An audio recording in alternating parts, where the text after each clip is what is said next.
اللهم صل على سيدنا محمد وعلى آله وصحبه ومن تبعهم بإحسان إلى يوم الدين. سبحانك لا علم لنا إلا ما علمتنا إنك أنت العليم الحكيم.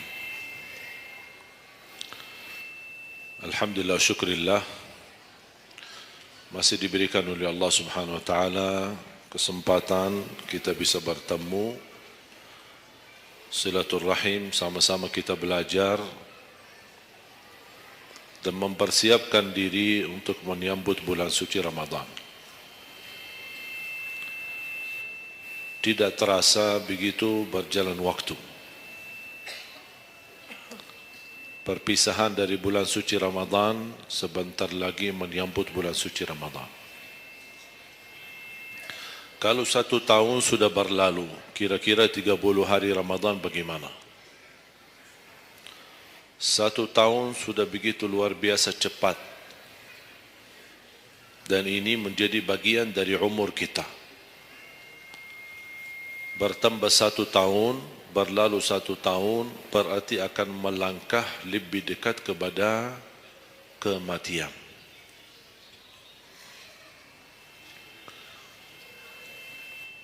Sebenarnya bukan berapa usia kita, tapi apa isi usia kita. Isinya apa? Dan sebagaimana Rasulullah SAW menjelaskan di hadis yang sahih, di hari kiamat, dan tidak akan tergeser kaki seorang sambil ditanya oleh Allah 4 pertanyaan. Berarti kita akan menghadapi 7 pertanyaan. 3 di kuburan, menghadap munkar nakir, man rabbuka, ma dinuka, man nabiyuka. Yang tersisa 4 nanti di hari kiamat, sebelum dimulai hisab, sebelum tergeser kaki kita ke surga maupun ke neraka, ditanya oleh Allah Subhanahu wa taala 4 pertanyaan. Yang pertama, lan tazula qadama 'abdin yaumal qiyamah hatta yus'ala an 4. Tidak akan tergeser kaki seorang di hari kiamat sampai ditanya oleh Allah SWT 4 pertanyaan. Yang pertama, an umurihi fima afnah. Umurnya apa yang kamu lakukan? Allah tidak akan tanya berapa usiamu, tapi apa yang kamu isi dalam usiamu. 60, 70, 100 tahun, kurang, lebih. Allah tidak berdulikan berapa usia kita. Bahkan banyak para sahabat ketika ditanya usiamu berapa, dia menjawab usia saya 10 tahun. Padahal sudah tua. Sudah di atas 50, ada yang di atas 40. Tapi kenapa begitu ditanya soal umurnya, dia menjawab 10 tahun. Ternyata mereka menghitungkan usia yang sebenarnya adalah usia yang terisi taat. Masa jahiliyah, sebelum datangnya Islam, mereka menganggap itu semua usianya sia-sia.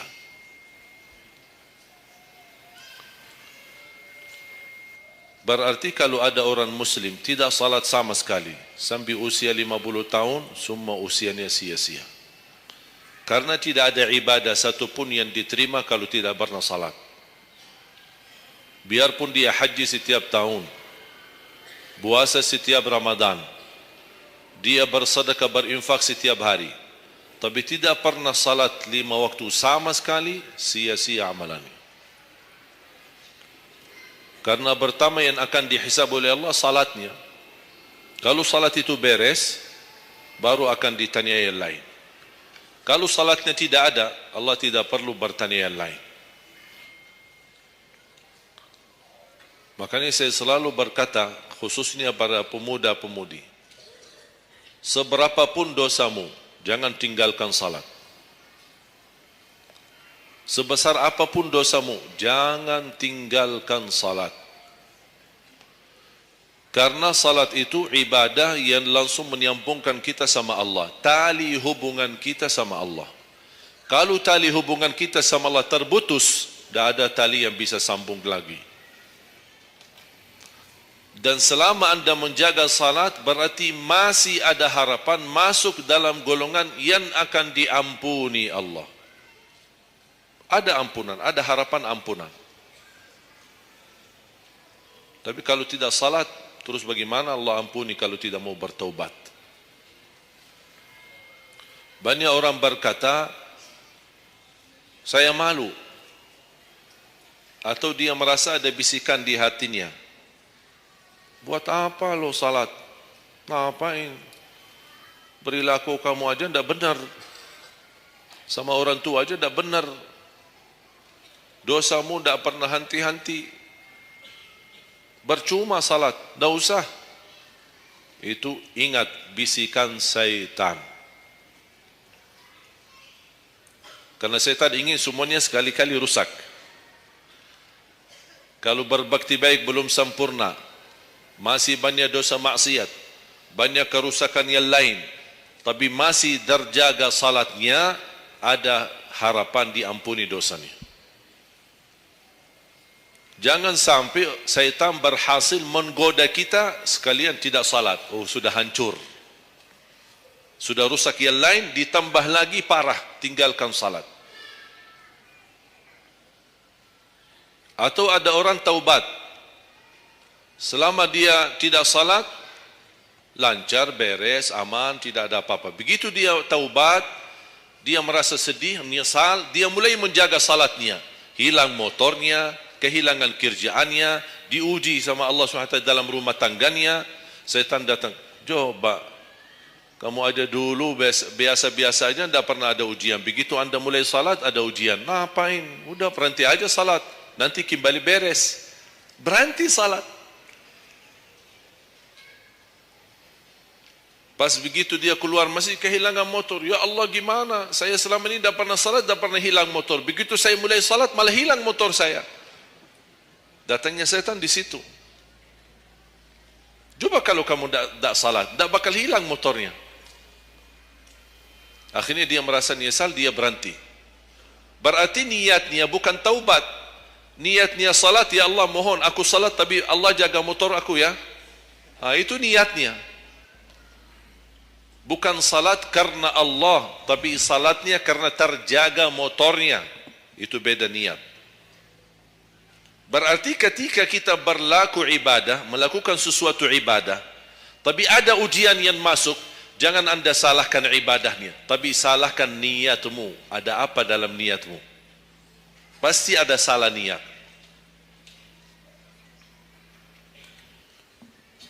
Dan itu inti daripada umur kita. Allah berikan 60 tahun. Kemarin saya hitungkan, kalau standar umur umatku kata Rasulullah kan 60 sampai 70. Itu kira-kira kurang lebih. Ada yang lebih tua, lebih panjang usianya, ada yang lebih muda. Tapi standar kata Rasulullah SAW, a'maru ummati baina 60 wa 70.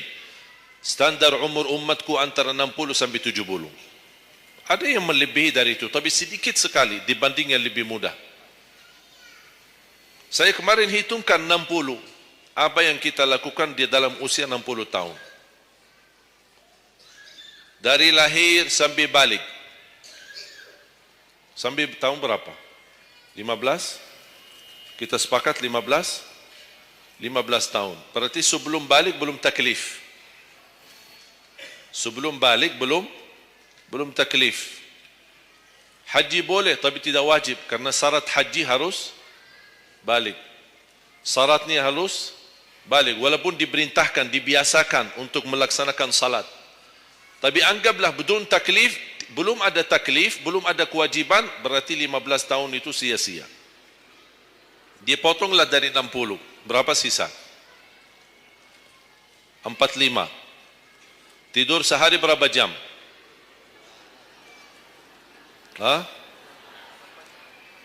8. Boleh kita sepakati angka 8?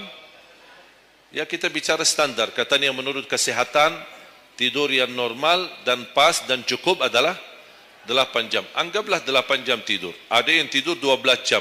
Ada yang tidur bangun, salat tidur bangun, salat tidur bangun. Kalau hari libur, dia tidur, tidak capek tidurnya. Begitu bangun, ya Allah, begal badan saya, tidur lagi.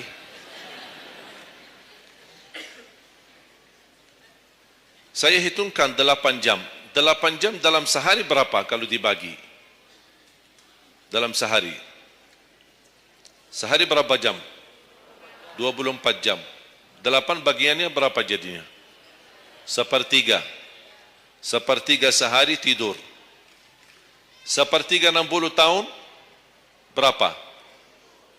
20. 20 tahun ngapain? Tidur. 20 tahun cuman kerjaannya tidur. Mulai dari 8 jam.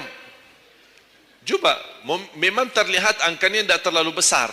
Tapi kalau dihitung dalam usia 60 tahun, 20 tahun tidur. Ditambah 15 belum taklif, jadi 35. Tersisa berapa dari 60? 25. Cari nafkah dan rezeki. Kerjaan, standar kerja, jam kerja berapa jam? 8. Berarti 60 tahun berapa jam? Berapa tahun kita kerja? 20 tahun. 20 tahun cari menjadi kaya. Tapi 20 tahun masih stres. Tak jadi kaya-kaya. Masih bermasalah. Ditambah habis 20 tahun pensiun, tambah hutang. Belum lagi hutang sana sini. Sekarang semua serba hutang. Dan yang aku heran, kenapa orang Indonesia suka berhutang? Ada masalah sedikit hutang. Sekarang HP cicilan, bagus-bagus. Begitu saya kemarin diajak sama teman foto, saya lihat HP ini, Masya Allah HP yang terbaru ini. Maaf Pak, cicilan. Jadi jangan ditipu, jangan tertipu ketika anda melihat handphone baru sama orang, langsung anda baik sangka, barangkali cicilan. Tak ada yang sanggup cash. Case itu 12 juta sampai ada 15 juta. Bawa mobil yang mewah, cicilan. Begitu pindah rumah, cicilan. Jalan-jalan besok juga nikah, cicilan. Semua serba cicilan. Dan terpengaruhi dengan promo. Promo sana, sana ini, ada ini, non persen, non ini, apa, sini beli satu, dapat satu. Dan semua serba hutang. Tanpa kita sadar, tidak sadar, memang mudah kita awal-awalnya berhutang, tapi begitu sudah jatuh tagihannya, pusing. Memang hutang ini bikin aku stres. Ada orang minta sama saya amalan. Ada enggak amalannya supaya saya bisa mengatasi masalah hutang ini? Saya bilang mudah amalannya, jangan berhutang lagi. Mudah. Sudah selesai. Hutang itu di dalam Islam dibolehkan kalau sudah benar-benar keadaannya darurat. Sudah tidak ada solusi, tidak ada jalan, tidak ada yang bisa bantu, tidak ada yang bisa menolong. Akhirnya terpaksa, dan hati-hati dari riba. Jangan terpaksa nanti beralasan, ya Allah saya terpaksa menggunakan pinjaman bank tapi riba. Pinjam 100 juta kembalikan 120 juta. Dosa besar. Masih lebih ringan dosa zina sama ibu daripada terima uang riba. Nauzubillah min zalik.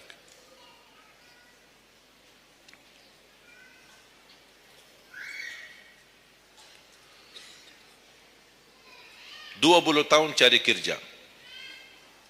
Tadi berapa yang tersisa? 25 kan? Berarti yang tersisa berapa? Saya belum bicara ibadah Bapak Ibu. 20 tahun tidur, 20 tahun cari dunia, 15 tahun masih belum taklif, tersisa 5 tahun. Saya hitung dalam 60 tahun, bagi orang yang rutin menjaga salat 5 waktu, tahu nggak hasil hitungan saya dapat berapa? Anda jaga salat selama 60 tahun, itu menghasilkan ibadah cuma 2 tahun 7 bulan. Total salatmu dalam 60 tahun 2 tahun 7 bulan. Karena salat 5 waktu berapa? Tidak sampai 1 jam. Tidak sampai 1 jam. Saya bicara yang wajib. Bagaimana saya hitung kalau ada orang yang tidak salat sama sekali? Na'udzubillah, sudah habis sia-sia umurnya kalau tidak salat sama sekali. Saya belum hitung tarawih 23 rakaat 7 menit. Nah, itu beda urusan itu. Ada tarawih 23 rakaat 7 menit? Tidak ada tarawih.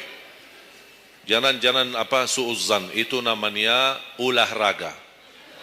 Olahraga paling cepat selesai dapat juara 1. Jadi kita harus baik sangka, jangan suuzzan. Karena itu bukan salat. Yang aku heran itu setiap tahun itu tradisi ini terulang setiap Ramadan. Menjadi sebuah kebiasaan. Yang seharusnya menjalani kebiasaan agama atau kebiasaan beribadi. Dan kenapa itu hal menjadi betul-betul sesuatu yang kebiasaan, menjadi tradisi? Kenapa? Aku heran ini. Ada yang bisa jawab? Kenapa ketika masuk Ramadan tetap menjalankan 23 rakaat tapi dengan cara cepat? Aku heran belum menemukan jawabannya. Ada apa dengan 23 rakaat harus selesai cepat? Dan ini khusus di bulan Ramadan. Aku sangat kagumi ketika mendengar seorang imam begitu maju imam tarawih rakaat pertama, Allahu Akbar, Masya Allah, kepanjangan takbirnya. Saya sudah alhamdulillah, pasti nikmat, enak. Bismillahirrahmanirrahim, alhamdulillahirrahmanirrahim, astaghfirullahalazim. Saya kaget, barusan sudah enak, kenapa ini cepat-cepat? Makanya saya ingat di masa ketika saya di salah satu kampung, ada seorang bapa di samping saya. Saya datang ke masjid, sudah mereka mulai tarawih. Yang aku kasihan bapa di sebelah saya, barangkali usia 80, 90. Gerakannya tidak sama seperti kita. Kan kita masih muda, masih bisa mengejar imam. Habis bacaannya imam, saya tidak bisa mendengar kecuali ujung ayat. Oh, ini Al-Fatihah. Bismillahirrahmanirrahim. An-Na'im. Apa? Alhaakumut takatsur. Allahu Akbar. Sami'allahu liman hamidah. Allahu Akbar. Allahu Akbar. Allahu Akbar. Saya masih ikut. Yang saya kasihan bapa yang di samping saya ini. Begitu imam ruku', bapa kan pelan-pelan, kan begal badannya, sudah tua, fisiknya tidak kuat, turun pelan-pelan. Imam sudah sami'allahu liman hamidah. Bapa berdiri lagi, dah jadi rukuk bapa. Bas begitu sujud, kita semua turun sujud. Bapa saya lihat pelan-pelan sambil batu-batu. Turun. Begitu dia sudah mau nyampe, imam sudah rakaat kedua. Bapa malah berdiri lagi, dah jadi sujud. Astaghfirullahalazim, kasihan bapa, dah jadi rukuk, dah jadi sujud. Pas di rakaat yang kedua, saya megang tangannya, Pak, kita pulang aja deh. Mendingan salat tarawih di rumah sendiri. Itu bukan salat tarawih. Ramadan cuma berapa kita menemukan Ramadan? Orang yang sudah wafat, kalau kita boleh berbicara dan dengar bisikan, apa yang mereka bisa jawab? Wallahi, semua orang yang sudah mati berkeinginan kembali ke dunia untuk menikmati bulan Ramadan. Mereka ingin menikmati bulan Ramadan, menikmati tarawih, menikmati suasana buka puasa bersama, bagi-bagi sahur dan aktivitas yang lain. Ini kesempatan, kita masih diberi oleh Allah umur, sehat walafiat, maksimalkan. Tidak semestinya 23, mau 11 boleh, mau 23 boleh, mau seberapa pun tarawihnya, mau salat tahajud di rumahnya boleh. Ulama sudah menjelaskan jumlah salat malam atau tarawih yang paling sedikit 2 rakaat, Yang paling banyak tidak ada batasnya. Jadi kalau kita 2 rakaat, 4 rakaat tutup witir, sah. 8 rakaat tutup witir, sah. 10 rakaat tutup witir, sah, tidak ada masalah. Tidak harus 11 atau 23. Intinya bukan jumlahnya, tetapi cara melaksanakannya. Apalagi kalau bacaan imam bagus, fasih, jelas hurufnya. Saya yakin bagi jamaah yang awam, yang datang setiap Ramadan, setiap malam ikut salat tarawih, dia belum bisa baca Quran, tapi dia mendengar baca imam selama 30 malam, dia pasti bakal belajar Al-Quran karena bacaan imam bagus. Bismillahirrahmanirrahim. Alhamdulillahi Rabbil Alamin. Ar-Rahmanir-Rahim. Maliki Yawmiddin. Iyyaka na'budu wa iyyaka nasta'in. Ihdinas siratal mustaqim. Siratal ladzina an'amta 'alaihim ghairil maghdubi 'alaihim waladdallin.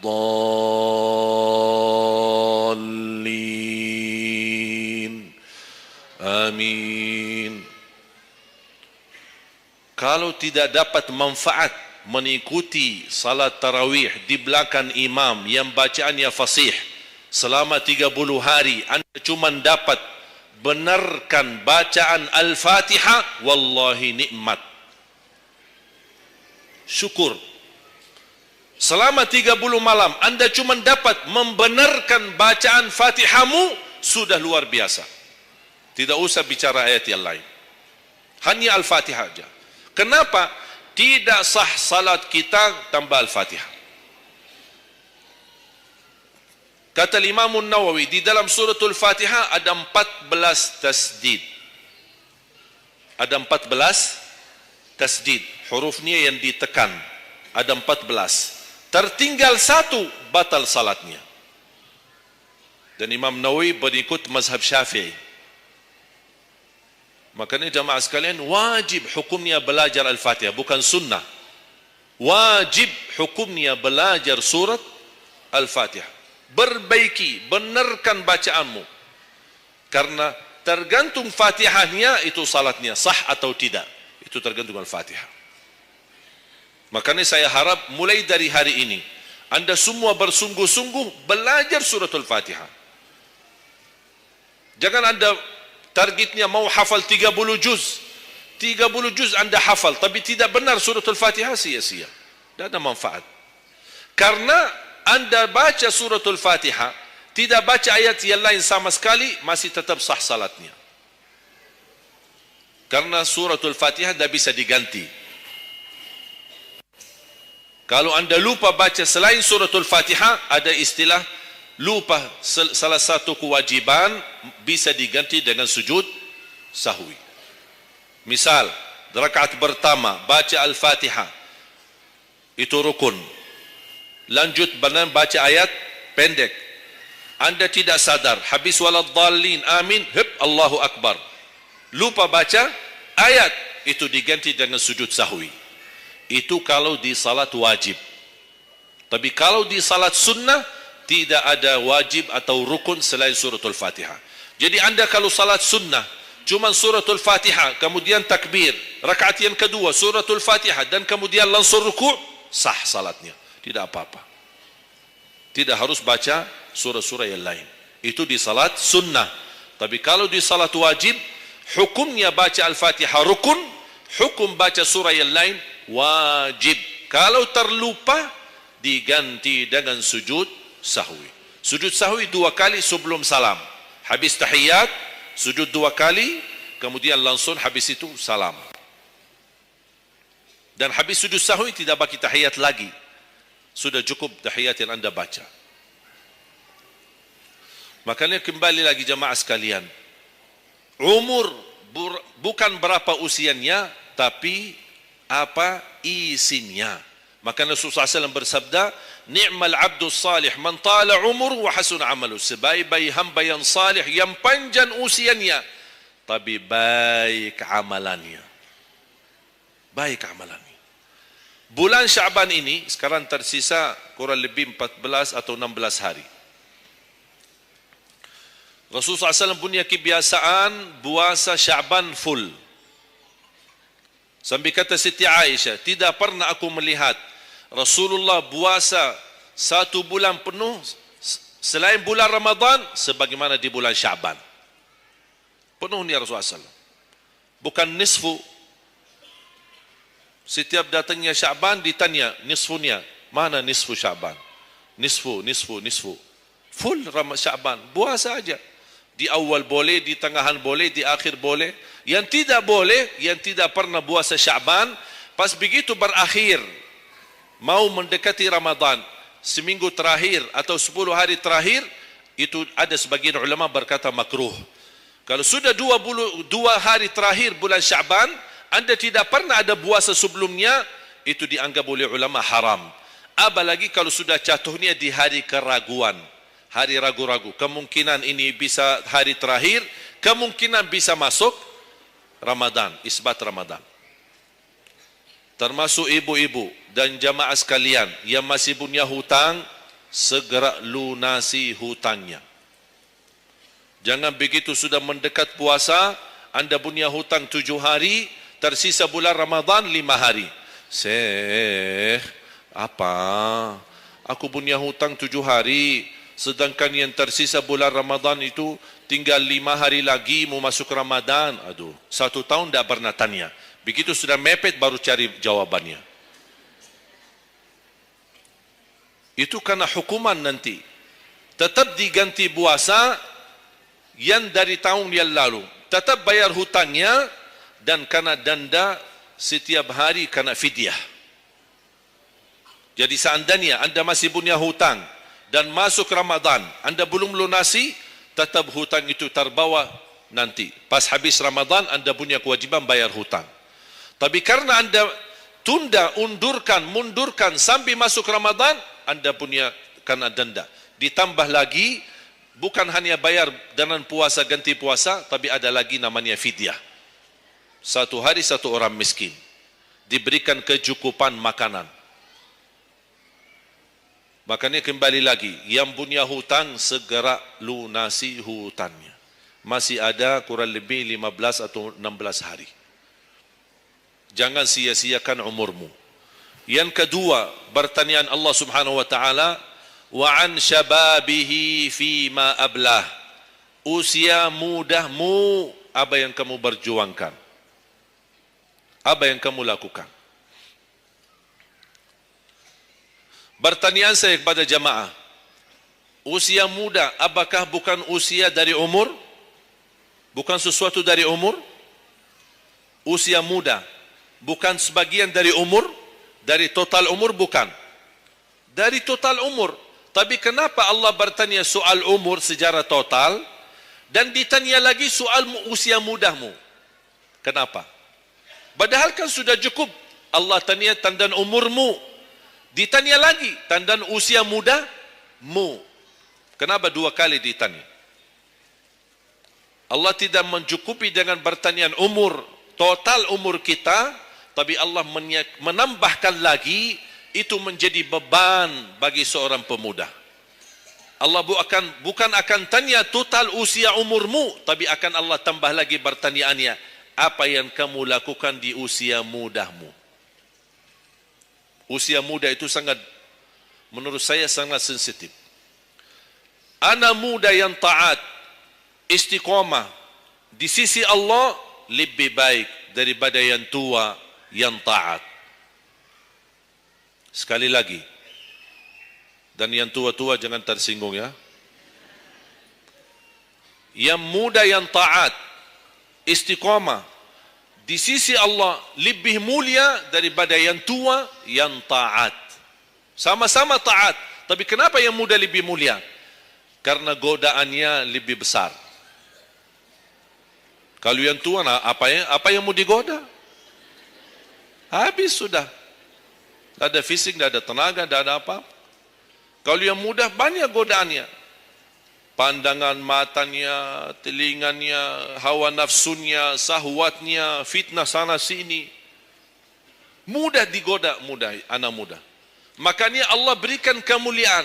Bahkan salah satu hadis yang sahih, di hari kiamat, semua di bawah matahari. Cuma 7 golongan yang di bawah naungan Allah. Di antaranya, wasyabun nasya'a fi ta'atillah, seorang pemuda yang menjaga diri dalam bertaat kepada Allah.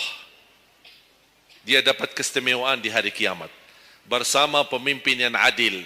Bersama seorang laki-laki yang tergantung dengan masjid. Berapapun usianya. Ditambah lagi seorang pemuda yang bisa menjaga diri dalam bertaat kepada Allah Subhanahu wa taala. Dan kalau kita baca sejarah ulama, semua para berjuang untuk agama semuanya muda. Tak ada yang tua.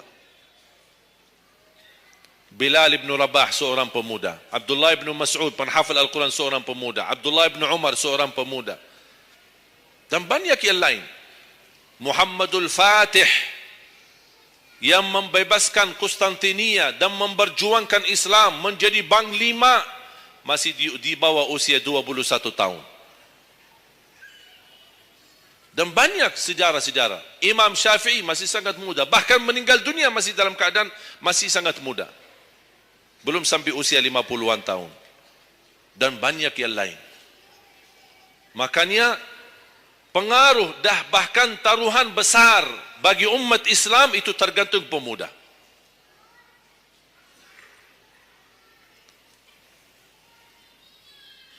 Kalau pemuda yang suka memakmurkan masjid, mencintai Al-Quran, dan dia bisa menjaga diri, dan dia bisa berbakti baik sama orang tuanya, dan selalu menjadikan target utama ridha Allah, wallahi Indonesia makmur. Kalau pemudanya jauh dari masjid, sibuk hanya bacaran, dan dia meninggalkan salatnya, jauh dari hal-hal yang baik, justru dia jatuh dalam narkoba, dan berkali macam-macam dosa dan maksiat, hancurlah negeri Indonesia. Indonesia tergantung pemuda. Maaf, bukan tergantung para tua. Tergantung pemuda. Makanya saya bahagia sekali ketika kemarin tanggal 17 April, saya bahagia sekali ketika melihat semua pemuda-pemuda ikut nyoblos di TPS. Walaupun kita belum lihat hasilnya, tapi sabar. Sabar. Ini ujian. Jangan ada orang terlalu muda diadu domba. Sabar. Apapun keputusannya kita tunggu.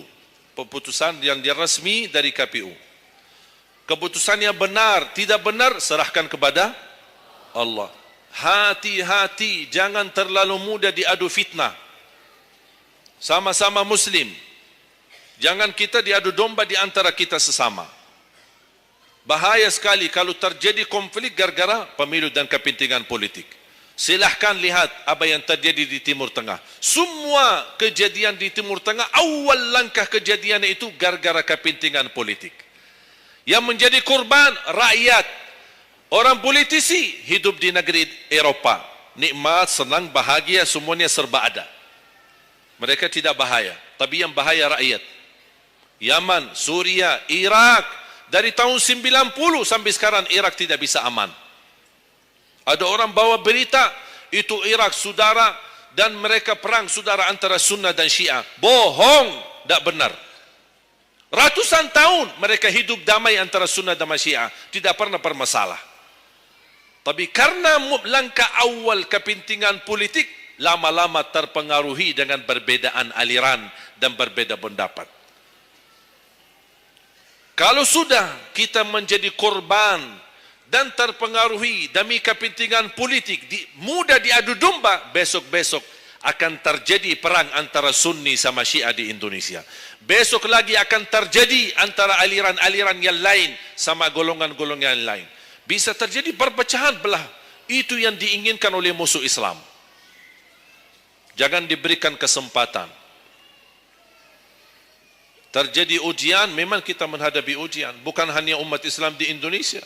Di Palestina sudah 60, bahkan sudah sampai 70 tahun mereka menghadapi ujian. Tapi kekuatan sabar luar biasa. Tak pernah putus asa. Biarpun mereka tidak bersenjata, tidak punya apa-apa melawan musuhnya Israel. Tapi mereka tetap tidak pernah putus asa. Tidak pernah pasrah. Mereka tetap berjuang. Mencintai Masjidul Aqsa. Saya merasakan perjuangan pemuda ketika saya ke sana, ke Masjidul Aqsa. Makanya jemaah sekalian, kita bisa memperjuangkan, tapi tambah membuat permusuhan. Kita masih bisa bertahan. Dan insya Allah ada jalan keluar dari segala kesusahan. Dan Allah tidak mungkin membiarkan kezaliman terjadi. Kalau kita merasa terzalimi, tak apa-apa, tunggu. Dan kita harus belajar saling menghormati. Yang memilih 01 itu hakmu, tapi anda tidak berhak mencaci maki 02. Yang memilih 02 itu hakmu, tapi anda tidak berhak mencaci maki 01. Sama-sama Muslim, sama-sama orang Indonesia. Malu kita, kadang-kadang aku sedih melihatku ini terjadi permusuhan. Ulama di sini mencaci maki ulama yang di sana, ulama yang di sana membalas lagi dan apa tu? Ya Allah, malu kalau di antara ulama saja terjadi persoalan permasalahan. Gimana orang awam? Makanya selalu saya dalam doaku, ya Allah satukan dan rapatkan hati para ulama kami. Satukan saf ulama kami. Ada perbedaan itu wajar, tapi yang tidak wajar ada permusuhan. Apa yang saya sampaikan sekarang, saya yakin tidak mungkin 100% anda semua terima. Dia harus belajar. Tidak boleh saya maksa anda semua ikut pendapatku. Aku hanya menyampaikan, anda bisa dengar, anda bisa ikuti, anda bisa tolak. Itu hakmu menerima atau menolak. Tak ada orang berhak untuk memaksakan kita. Oleh karena itu sekali lagi, mohon jaga dan rapatkan saf kita. Sekarang banyak muncul di media. Ini semua tujuannya berkeinginan menado domba di antara kita. Sekarang akhirnya yang gagal, yang rusak siapa? Negeri kita. Yang kurban, rakyat kita. Orang politisi, tak apa-apa. Mereka kan berduit. Duitnya banyak, fasilitasnya banyak. Bisa dia hidup keluar negeri dimanapun. Dia baca keluarganya, sudah. Biar rakyat jadi kurban. Jangan kita mau dijadikan kambing hitam. Siap? Bisa jaga? 714 suku dan budaya berbeda-beda, tapi alhamdulillah masih bisa bersatu di bawah bendera merah putih. Dan ini karunia dari Allah Subhanahu wa taala. Wajib kita syukuri dan wajib kita jaga. Dan kita berdoa. Sekarang anda sudah ikut memilih kan? Sudah memilih? Sudah, itu ikhtiar. Anda sudah selesaikan tugasmu. Sekarang apa yang harus kita lakukan? Doa, memohon pertolongan dari Allah. Biar Allah yang memilih mana yang terbaik. Ya Allah, kami sudah berusaha, kami sudah berikhtiar. Pimpinlah kami, anugerahkanlah kepada kami pemimpin yang takwa, yang adil, yang amanah, yang mencintai agamamu, yang mencintai ulama, yang bisa melayani rakyat dengan ikhlas. Itu doa kita. Kalau boleh setiap tahajud, setiap sujud, habis duha, habis salat wajib, terus doa seperti itu. Saya punya kebiasaan ketika mengajak jamaah umrah, saya haruskan kepada semua jamaah ketika kami tawaf maupun sa'i, wajib paling tidak 1 kali tawaf, 1 kali sa'i, khusus doakan Indonesia. Karena Indonesia apalagi saat ini sangat membutuhkan doa kita. Sebagaimana kita berduli kepada saudara kita Palestina dan kita bantu, kita mendoakan. Kalau Indonesia tidak perlu bantuan dana, tapi butuh doa kita. Makanya jangan pelit untuk mendoakan negeri kita Indonesia. Faham? Yang ketiga,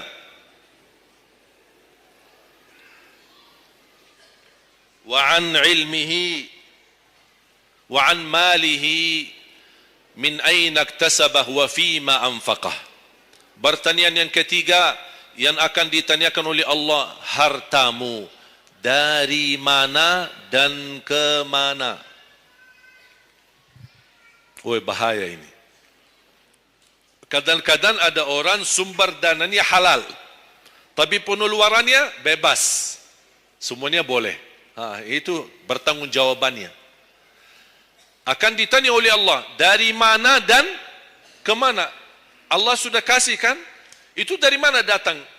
Anda harus memberi jawaban yang benar. Dan ke mana Anda infakkan? Dan ingat, halaluha hisab wa haramuha azab.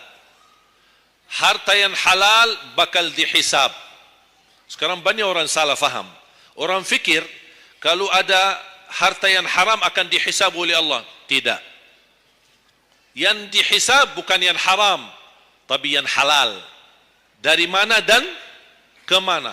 Terus yang haram gimana? Ngapain? Diazab.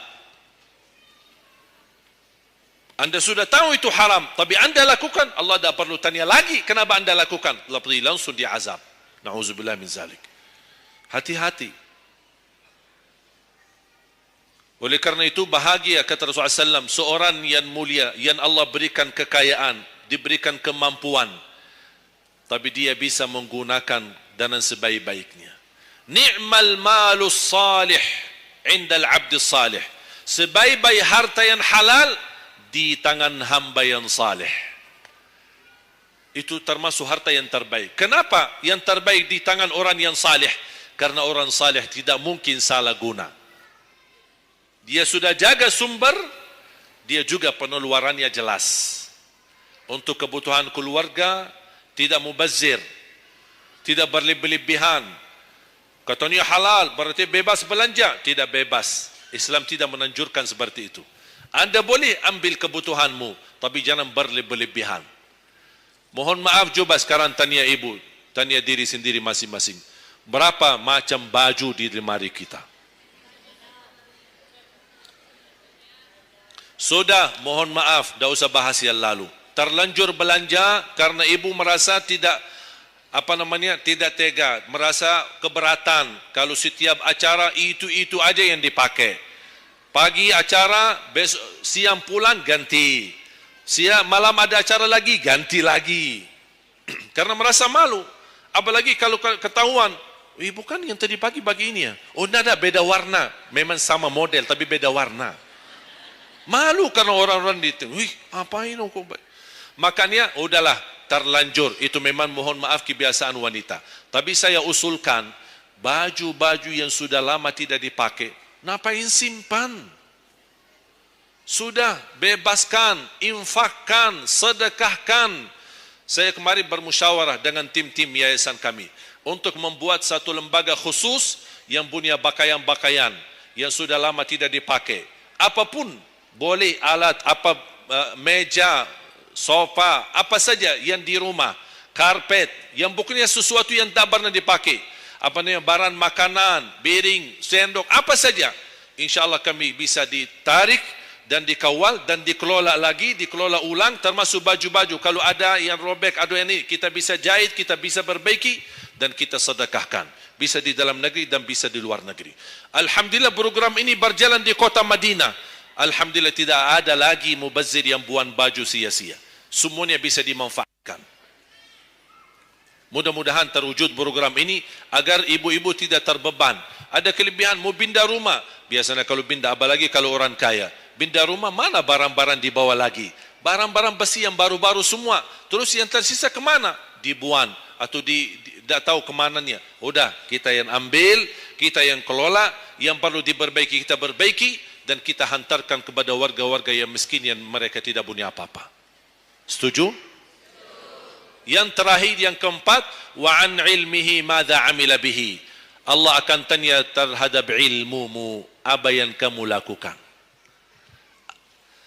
Jadi jemaah sekalian, intinya bukan berapa banyak ilmumu, tapi berapa yang Anda amalkan. Oleh karena itu, jangan terlalu banyak belajar. Belajar dan amalkan. Walaupun Anda belajar cuman sedikit itu jauh lebih baik daripada Anda banyak belajar tapi tidak sempat mengamalkan. Belajar, amal. Belajar, amal. Dan ilmu yang bermanfaat yang diikuti dengan amalun salih. Ada orang Masya Allah semangat, ke sana belajar, sana belajar, sana belajar, tapi tidak pernah mengamalkan. Dikasih amalan zikir, wirid, tidak diamalkan. Ditambah lagi amalan yang kedua, tidak diamalkan. Akhirnya terbeban, banyak amalan belum ditunaikan. Itu menjadi beban. Nanti di hari kiamat, Allah akan tanya, sudah berapa lama kamu belajar? Sudah berapa banyak ilmumu? Apa yang kamu amalkan? Oleh karena itu jamaah sekalian, tolong jaga. Boleh Anda belajar, tapi Anda amalkan. Kalau ada orang berkata, daripada saya salah, ya udah tidak usah belajar. Bahaya lagi. Ada orang berkata, daripada saya perlumpuh dan bisa mengamalkan, mendingan saya tidak usah banyak belajar. Udahlah, biar saya tunaikan dulu yang sudah saya belajari. Tidak. Tetap Anda belajar dan mengamalkan sesuai kemampuannya. La yukallifullahu nafsan illa usaha. Walaupun Anda belum tunaikan seluruh amalannya, tidak apa-apa. Tapi Anda sudah ada niat, Anda sudah ikhtiar, Anda sudah tunjukkan yang terbaik, tapi kemampuannya memang sampai segini. Kemampuannya memang terbatas, tidak apa-apa. Allah melihat Anda sudah bersungguh-sungguh untuk mengamalkan apa yang Anda belajari. Oleh karena itu, saya kasih satu amalan. InsyaAllah mudah-mudahan bermanfaat. Sedekah subuh. Sedekah subuh, kenapa saya berkata sedekah subuh? Bukan berarti tidak boleh sedekah di waktu yang lain. Semua sedekah boleh. Di setiap waktu dan setiap saat. Hari Jumat maupun selain hari Jumat. Tapi sedekah subuh itu termasuk sedekah yang terbaik. Kenapa? Bukan kata saya, tapi kata Rasulullah SAW. Setiap waktu subuh Allah turunkan malaikat. Tugasnya mendoakan orang yang bersedekah subuh hari. Allahumma a'ti munfiqan khalafa. Ya Allah, ganti yang lebih baik bagi orang yang infak di subuh hari. Ibu-ibu lagi halangan tidak salat, sebelum beraktivitas isi sedekah subuh. Anda tidak usah susah-susah mencari anak yatim dan orang miskin di subuh hari. Mulai hari ini masing-masing bikin kotak amal atau botol atau kaleng, simpan di rumah. Setiap habis salat subuh sebelum beraktivitas isi sedekahnya. Apalagi kalau sedekah itu disertai doa. Begitu Anda sedekah, sebutkan hajatmu. Ya Allah, dengan berkah sedekah ini, ya Allah, saya ingin nikah. Mudahkan jodoh. Nikah lagi juga boleh doa, tidak apa-apa. Ada yang sedang melamar kerjaan, Anda isi, wallahi dahsyat, amalan ini wallahi dahsyat, manfaatnya banyak untuk menyembuh penyakit, menabulkan hajat, memudahkan urusan, dan tidak pernah saya sampaikan amalan ini, semua alhamdulillah berhasil mendapatkan hajatnya. Begitu Anda isi, doa, ya Allah, dengan berkah sedekah ini mudahkan lamaran kerjaan saya. Ya Allah, dengan berkah sedekah ini mohon titipkan pahalanya untuk kedua orang tua saya. Kalau ada yang merasa dirinya suka marah, suka emosi, ya Allah, dengan berkah sedekah ini tenangkan hati dan jiwa saya agar tidak emosi lagi. Ya Allah, dengan berkah sedekah ini karuniai kepada aku anak penghafal Al-Quran. Bu, jemaah sekalian, saya berkeluarga 12 bersaudara, timnas. Dan kami memang sudah disusun satu lusin 12 ini mempersiapkan kalau timnas kita belum mampu membawa juara, insyaAllah kami sekeluarga siap mengganti timnas. Alhamdulillah dari saudara saya 12 ini 10 penghafal Al-Quran. Tapi orang tua saya awam, percaya enggak? Orang tua saya bukan ulama, bukan kiai, bukan ustaz. Ayah saya belajar kelas 3 SD. Ibu saya tidak pernah masuk sekolah sama sekali. Sampai usia 40 tahun masih buta huruf, tidak bisa baca Quran. Tapi Allah berikan karunia keturunan penghafal Al-Quran. Berkat apa? Salat mereka dan sedekah mereka, termasuk doa. Itu perjuangan mereka. Alhamdulillah sekarang ayah saya, ibu saya penghafal Al-Quran, yang jadi gurunya anaknya sendiri. Sekarang di Indonesia saya bawa 5 adik saya. dan ditugaskan menjadi imam tarawih. Saya bawa mereka pindah dari Arab kemari. Ada 5. Yang perempuan sudah dinikahkan sama orang Indonesia, orang Jakarta. Dan saya dorong adik saya yang perempuan untuk menghafalkan suaminya biar jadi penghafal Quran. Yang 4 laki-laki, ada yang 2 bawa istrinya masing-masing dari Arab, yang 2 lagi saya nikahkan di Indonesia sama orang Indonesia. Ada 1 sama orang Sunda, 1 sama orang Lombok. Jangan khawatir Bu, masih ada lagi. Bahkan saya dorong adik-adik saya semua wajib nikah 4. Masing-masing 4 istri. Kenapa? Supaya banyak keturunan. Kalau bisa setiap 1 istri 12, 1 lusin. Masya Allah, luar biasa. Mengapa? Karena kita punya perjuangan yang masih panjang. Cita-cita saya mencetak 1 juta penghafal Al-Quran di Indonesia. Ketika saya datangkan adik saya tugaskan sama mereka dan tegas. Kalau kalian datang hanya mau berhiburan, pulang. Kalian di sini untuk bersama-sama memperjuangkan untuk mencetak 1 juta penghafal Al-Quran.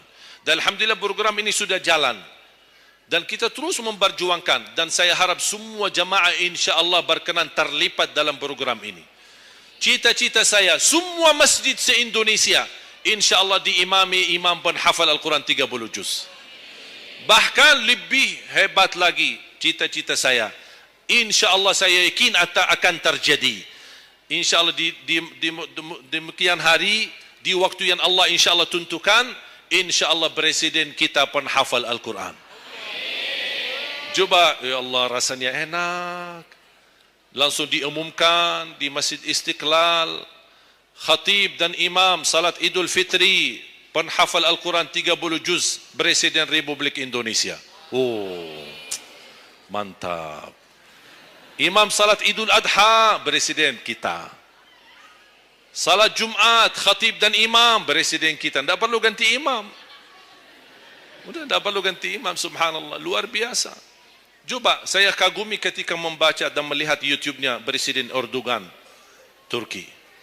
Walaupun beliau bukan penghafal Al-Quran, tapi murattal bacaannya beliau, Masya Allah. Mana ada sekarang presiden di dunia Islam sebagaimana bacaannya yang benar. Ini sudah saatnya, tapi bukan sekarang ya, nanti maksud saya sabar dulu. Nanti jadi kacau nanti semua. Nah, sabar dulu. Insya Allah ada waktunya. Insya Allah. Mulai dari sekarang kita ayo bersama-sama mempersiapkan untuk kalau anda gagal menjadi penghafal Al-Quran, jangan gagal anakmu, cucumu, generasi yang ini semua. Kita melihat, saya bangga. Kenapa saya semangat untuk mencetak 1 juta penghafal Al-Quran? Itu berkatnya acara Hafiz Indonesia. Nonton kan acara Hafiz Indonesia? Nangis ya? Habis tisu kan? Tahu enggak salah satu karunia Allah untuk Indonesia? Ada teman saya berusaha punya TV di Arab. Beliau ingin membuka dan membuat acara Hafiz Indonesia versi Arab. Tapi gagal. Kenapa? Karena tidak menemukan jumlah yang banyak penghafal Al-Quran di bawah usia 10 tahun. Hanya Indonesia saja. Malaysia kalah, Indonesia saja. Di bawah 10 tahun. Dan sayang sekali memang anda yang nonton acara Hafiz Indonesia, anda nonton acara yang sudah jadi. Tapi anda belum tahu apa yang kami berjuangkan di belakang layar. Sebelum acara Hafiz Indonesia, 4 bulan bekerja keras.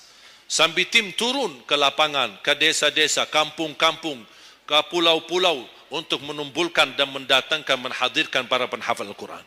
Ketika dibawa di Jakarta, 2 bulan berturut-turut kami didik mereka. Yang awalnya pemalu, awalnya ada yang mohon maaf, kencing di celananya sendiri. Saking tidak berani, takut. Alhamdulillah sekarang menjadi mereka pemberani. Bahkan mereka berlumba-lumba azan subuh. Mereka berlumba-lumba membangunkan sesama saudaranya. Sama-sama tertib, makan. Kita menghadirkan dokter kesehatan, kita menghadirkan dokter psikologi jiwa untuk menjaga perasaan mereka selama 2 bulan. Didampingi kadang-kadang ibu mereka, didampingi kadang-kadang ayah-ayah mereka. Dan semua rata-rata sepakat orang tua mereka tidak pernah kami merasakan bangga memiliki anak sebagaimana kami melihat perjuangan di Hafiz Indonesia. Dan Alhamdulillah begitu selesai acara Hafiz Indonesia, kami tidak tinggalkan mereka. kami terus kawal, kami terus pimpin. Dan alhamdulillah mereka di kampung masing-masing sudah membangun rumah tahfiz. Ada yang membangun pesantren untuk mencetak dan melahirkan jumlah yang banyak penghafal Al-Quran. Dan ini perjuangan luar biasa. Tidak mudah. Berapa biaya yang dikeluarkan. Dan mohon maaf, belum ada sponsor yang bisa mensponsori kita dan membayar full untuk kita. Kita terus bekerja keras. Dan alhamdulillah masih Allah hantarkan kepada kita orang yang dermawan, orang yang baik, yang berduli dengan dan mencintai Al-Quran. Allah anugerahkan. Wallahi menurut saya, saat ini, zaman ini, sedekah yang terbaik dan yang termulia, semua apapun yang terkait dengan Al-Quran, itulah yang termulia. Makanya boleh anda ketika anda bersedekah, jangan lupa disertai doa. Di antaranya anugerahkan ya Allah Indonesia menjadi negara Al-Quran. Tapi tolong fokus. Kalau anda isi sedekahnya, tolong disesuaikan. Jangan isi sedekahnya koin, teng, tapi doanya sampai terbit matahari. Tidak ada malunya.